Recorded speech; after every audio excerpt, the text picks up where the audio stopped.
Let's see Toolset Display Condition tutorial.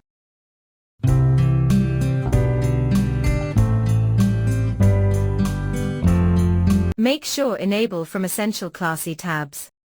You can manage display condition from Widgets or Section, or Container from Advanced tab. In Toolset, we have single line, number, select, radio, checkbox and date fields. Let's check one by one with more info.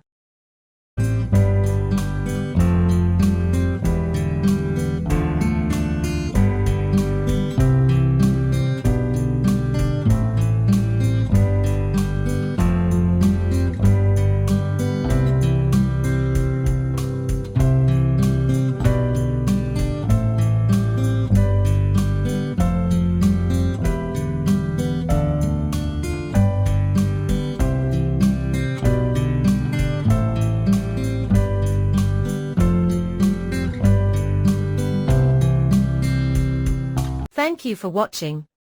Please like, share and subscribe our channel for more video.